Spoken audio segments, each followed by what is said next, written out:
সকালবেলা নীলাদ্রি উঠে বেরিয়ে গেছে, কিচ্ছু টিফিন করে দিতে পারিনি কারণ আমি অনেকটা বেলায় আজকে ঘুম থেকে উঠেছি। তারপরে আমি নিয়ে বসলাম 1 কাপ চা। এই চাটা নিয়ে এখন সিঁড়ির এখানটাতে বসবো। এখন বেশ ভাল লাগে এই জায়গাটাতে বসতে, মানে একটু বসে দেখি কি কি কাজ হচ্ছে। আগের দিন এই স্ট্রাকচারটা বানিয়ে দিয়ে গেছে, তো আজকে দেখা যাক কি কাজ করে। তো বেশ ভাল লাগে এই সময়টাতে এখানে বসে থাকতে। গুড মর্নিং বন্ধুরা, welcome back to our channel. কেমন আছো তোমরা সবাই? আশা করি তোমরা সকলেই ভালো আছো। গুড মর্নিং করবো বলে এই ঘরে বসে জানলার পর্দা খুলতে গিয়ে দেখো পর্দাই ছিঁড়ে ফেলেছি। তো কালকের দিনটা তো ভীষণ সুন্দর কাটালাম। ওখান থেকে মায়ের বাড়িতে গেছিলাম সকলে মিলে, ওখানে খাওয়া দাওয়া করলাম।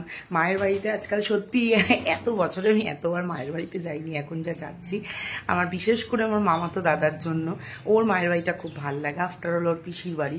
তো যাই হোক, এখন ভিডিওটা শুরু করলাম। তোমরা দেখলে যে বাড়িতে কিছু কাজ হচ্ছে।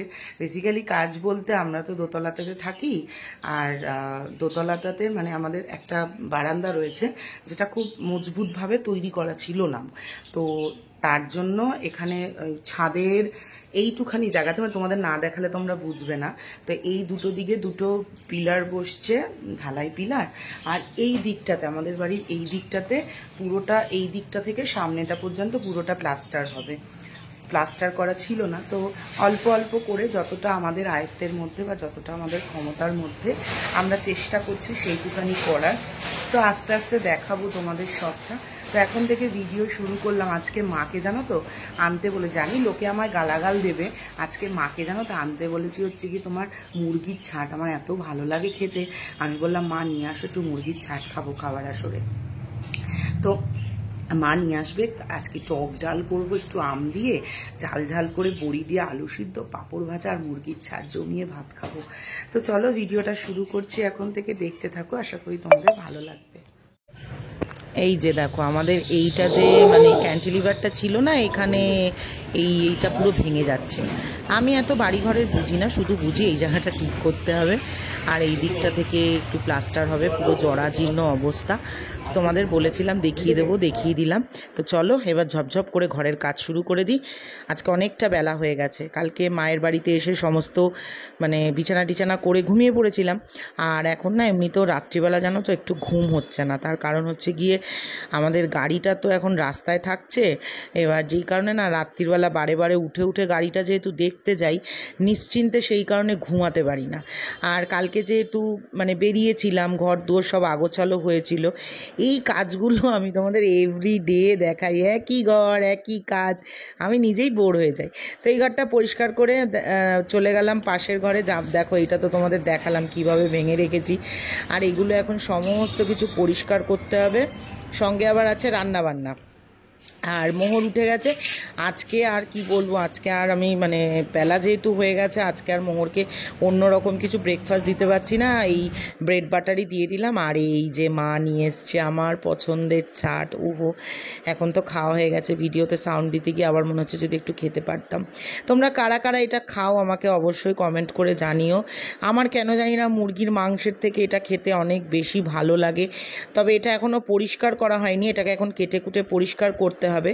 তো চলো তোমাদেরকে একটুখানি আমি কিভাবে এটা রান্না করি দেখিয়ে দিই। একদম অল্প করে তেল নিয়েছি কারণ এখানে অনেকটা তেল বেরোবে। তো একটু ডুমো ডুমো করে আলু ভেজে নিলাম, তারপরে ওর মধ্যে একটুখানি দুটো মতো পেঁয়াজ দিয়েছি। এবার পেঁয়াজটাকে একটু ভালো মতো ভেজে নেব। এই ছাট আমার ভীষণ মানে খেলেই ছোটোবেলার কথা মনে পড়ে। বাবা নিয়ে আসতো, বাবাই রান্না করতো ঝাল ঝাল করে, কী যে ভাল লাগতো খেতে। তো যাই হোক, পেঁয়াজটা ভাজা হয়ে যাওয়ার পর আদা রসুন আর এখানে 1.5 খানা মতো টমেটো ছিল, এগুলো সব দিয়ে দিলাম। এরপরে এটাকে ভালো মতো কষাতে থাকবো। আর আমি যেভাবে মশলা দিই এর মধ্যে ওই জিরের গুঁড়ো, ধনের গুঁড়ো, লঙ্কার গুঁড়ো, হলুদ গুঁড়ো, এটাকে মিক্স করে রাখলাম।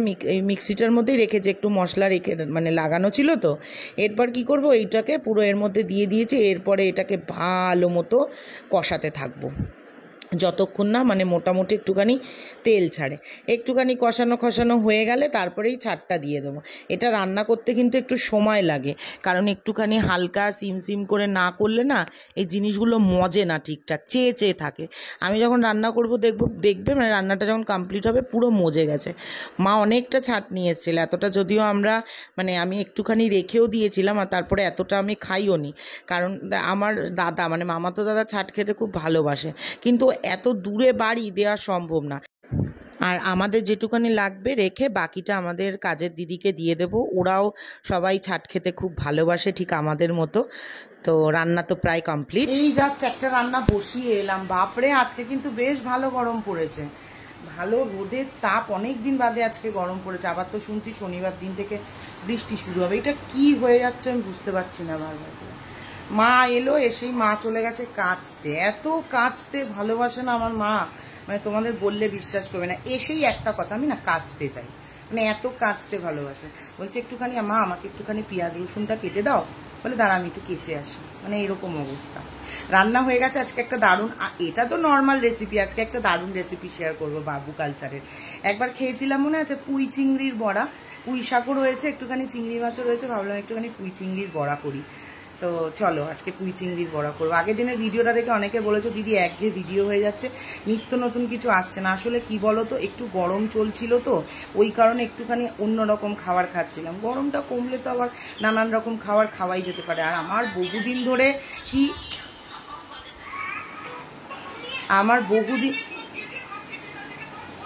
আমার বহুদিন ধরে ইচ্ছে করছে জানো তো, ওই যে তোমার কুচো চিংড়ির একটু ভাজা, কুচো চিংড়ির বড়া, একটু আলু ভাজা, একটু পটল ভাজা দিয়ে শুকনো করে ভাত খেতে খাবো একদিন। হ্যাঁ চলো তাড়াতাড়ি করে রান্নাটা করি, এখন 12:30 বেজে গেছে। চলো, এই দেখো এটা এখনও কিন্তু মজেনি। আমার এই মশলা টশলাগুলো মাখা মানে হয়ে গেছে, তেল ছেড়ে দিয়েছে, এরপরে মোটামুটি সিদ্ধ হয়ে গেছে। এরপরে কি করবো, এটাকে একটুখানি মানে হালকা সিম করে দিয়ে একটুখানি মজানোর জন্য ছেড়ে দেবো, আর নামানোর আগে একটু ধনে পাতা দিয়ে দেবো। আর চলো ততক্ষণে এটা হতে থাক, আমি পুঁই চিংড়ির বড়ার রেসিপিটা করে দিই। পুঁই শাকগুলোকে মানে পুঁইয়ের পাতাগুলোকে কেটে একটুখানি পেঁয়াজ কুচি, রসুন কুচি, আদা কুচি আর একটুখানি লঙ্কা কুচি আর চিংড়ি মাছগুলোকে একটু মানে টুকরো করে দিয়েছি। এরপরে এর মধ্যে দিয়ে দিলাম হচ্ছে গিয়ে একটু বেশি পরিমাণে বেসন। বড়াটা যখন ভাজবে না একটু আস্তে আস্তে সিম করে ভাজবে, পাতা তো ঠিকঠাক করে ভিতরটা যদি সিদ্ধ না হয় তাহলে কিন্তু মচমচে হবে না।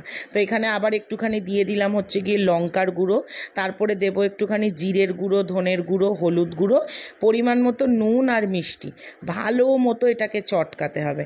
এই রেসিপিটা আমি সবার প্রথম খেয়েছিলাম হচ্ছে গিয়ে বাবু কালচারে, একবার বাবু কালচার থেকে নিয়ে এসে খেয়েছিলাম। তো তারপরে আমি পুঁই চিংড়ির বড়ার রেসিপিটা দেখলাম যে কিভাবে করতে হয়, তো মনে হলো যে আজকে করি, তো সেই কারণেই করছি। খেয়েওছি, ভীষণ ভালো লাগে খেতে। নুনটা একটু বুঝে দিলাম, দিয়ে এরপরে এটাকে ভালো মতো চটকাবো। আমার মনে হচ্ছে এটার মধ্যে আর একটুখানি বেসন দিতে হবে। তোমরা চাইলে একটু চালের গুঁড়োও কিন্তু দিতে পারো, আমি দিই না। আমি যেহেতু একটুখানি মানে হালকা তেলে ভাজি তো আমার বড়া এমনি বেশ করকরে হয়। তো এইরকম একটুখানি ভেঙে নিলাম। আমি একটু চিংড়ি মাছের পরিমাণটা বেশিই দিয়েছি যাতে চিংড়ি মাছগুলো মুখের মধ্যে পড়ে। এই পুঁই চিংড়ির বড়ার সঙ্গে তোমার এই হচ্ছে গিয়ে পটল ভাজা পুরো জমে ক্ষীর হয়ে যাবে। আর এই দেখো আমি এই বড়াটা কিন্তু আমি সর্ষের তেলে ভেজেছি, একদম হালকা তেলের মধ্যে দিয়েছি যাতে একটা করে পিঠ একটু কড়কড়ে হতে থাকে, দিয়ে একটু করে উল্টে দিচ্ছি। একদিক অলরেডি আমার দেখো কি সুন্দর কড়মড়ে হয়ে গেছে, খেতেও খুব ভাল লাগছিল। তবে আমি তো এটা ভেজে স্নান টান করে পুজো টুজো দিয়ে তারপর খেতে বসেছি, একটু তেনিয়ে গেছিলো কিন্তু টেস্ট একদম মানে বরাবর ছিল। তো তোমরাও এইভাবে পুঁই চিংড়ির বড়াটা মানে ট্রাই করবে। একই রকম পুঁই শাক চচ্চড়ি, একটু অন্যরকম, খেতেও কিন্তু বেশ ভালো লাগবে। এই দেখো মোটামুটি আমার ভাজাটা হয়ে গেছে। চলো এবার দেখিয়ে দিই কেমন দেখতে হয়েছে। দেখেছো কি দারুণ দেখতে হয়েছে বড়াগুলো, ওফ কি বলবো, এখন মনে হচ্ছে আর একবার খেয়ে নিই। পুঁই চিংড়ির বড়া আর সঙ্গে পটল ভাজা, পুরো একদম যাকে বলে জমে ক্ষীর। এই দেখো কটা বাজে বলো তো, এখন 3:30, ঘড়ি এখন একদম পারফেক্ট। আর এই আমি সমস্ত কিছু সাজিয়ে নিয়ে বসেছি, এখনও আমার ভিডিও করা হয় তো পরিমাণের সমস্ত কিছু কাজ কমপ্লিট করে ভিডিও করতে লেট হয়ে যাচ্ছে না, বলার কথা নয়। এখন কখন খাবো, কখন মোহরকে ঘুম পাড়াবো, প্রচণ্ড লেট হয়ে যাচ্ছে কটা দিন ধরে। চলো ভিডিও টিডিও করে নিই একেবারে তাড়াতাড়ি করে। তো এই ভিডিও টিডিও কমপ্লিট করে বসলাম। মোহর এখন শশা খাচ্ছে, দেখো গোটা গোটা শশা। তো যাই হোক, আমি এই ভিডিও করে বসলাম জাস্ট একটুখানি। আর খাওয়া দাওয়া কমপ্লিট তো হলো, এখন বাজে হচ্ছে 4টে। এখন একটুখানি শোবো। লাস্ট 2 দিন ধরে আমার রাত্রিরে ঘুম হচ্ছে না। এখন মোটামুটি 10-12 দিন মনে হয় না আমার, যতদিন না বাড়ির কাজটা কমপ্লিট হচ্ছে ঘুম হবে না। কারণ হচ্ছে গাড়িটা রয়েছে রাস্তায় সারা রাত্রির। চুপ, গাড়িটা রাস্তায় রয়েছে সারা রাত্রির, ওই চিন্তায় আমার ঘুম হচ্ছে না। এখন চোখটা পুরো ফেটে যাচ্ছে আমার ঘুমে। তো চলো এখন একটু ঘুমাই, তারপর সন্ধ্যেবেলা আবার তোমাদের সাথে কথা বলছি। চলো। তা আমার এই ছাতু আর চিড়ে নিয়ে আসলাম, এই দুটো শেষ হয়ে গেছিলো। সকালবেলা টিফিন দিতে হয় বা টিফিন করতে হয়, তো একই রকম জিনিস করা যায় না। আর এই বক্স মানে এই কৌটোগুলো, সে একসাথে অনেকগুলো কৌটো থাকে না, মিশো থেকে কিনেছিলাম এই কৌটোগুলো। তা যখন যেটা দরকার পড়ছে নিয়ে রাখছি। আর এই যে কুমড়োর বিচি, এগুলোকে শুকিয়ে আবার মোহর খায়, ভিতরটা মানে বাইরেটা ছাড়িয়ে দেয়। মোহর এটা মানে খেতে খুব ভালোবাসে। তো এই দেখো, এগুলো মানে জারের মধ্যে, কন্টেনারগুলোর মধ্যে ভরে নিলাম। তো চলো এবার অন্যান্য কাজ করি। আর এখানে দেখো আমি মানে নীলাদ্রির জন্য খাবার বেড়ে রাখলাম। এখানে সকালের পুঁই চিংড়ি বড়া, আর এখানে এই কটা ভাত রয়েছে। নীলাদ্রির এইটা দিয়েই হয়ে যাবে রাত্রিবেলা, আমি তো আর কিছু খাবো না। আর এখানে এই মা একটুখানি খেয়েছে, তারপরেও এখানে একটুখানি ভাপাটা রয়ে গেছে, এটা দিয়ে খেয়ে নেবে। আর তোমার এই দেখো এইখানে মোহর পড়ে উঠেছে, কি করে রেখেছে। আমি এখন আর কিচ্ছু করব না, সব এগুলো আমি কালকে পরিষ্কার করব। এখন আমার আর কিচ্ছু ভাল লাগছে না। আর আজকে যা বীভৎস গরম পড়েছে। তো দেখো, মোহরকে ভেবেছিলাম যে একটুখানি তোমার খই আর দুধ খাওয়াবো, তা তিনি এখন বলছে যে তিনি এখন বেসনের চিলা খাবে। এদিকে আমার ঘরে কিচ্ছু নেই, কি করব? পেঁয়াজ আর একটুখানি তোমার ওই দিয়ে, পেঁয়াজ দিয়ে একটুখানি নুন মিষ্টি দিয়েই করে দিলাম, এটাই ও ভালো মানে একদম শান্তি করে খেয়েছে। তো এখন মোহরকে নিয়ে একটু পড়তে বসাবো। সামনে পরীক্ষা, তো স্কুল খুললেই তো আন্টিদের সাথে সাথে এখন থেকে আবার আমাকেও ধরতে হবে। তো এইদিকে একদিকে ডিনার করাচ্ছি আর একদিকে পড়তে বসাচ্ছি। তো মোহরের মানে মোটামুটি এই প্রেপের মানে প্রেপের যে শর্ট ট্রেসটা, ওটা একদম ইজিই রয়েছে। তো চলো ওকে পড়াতে থাকি, আর আমি এখানেই ভিডিওটা শেষ করে দিচ্ছি।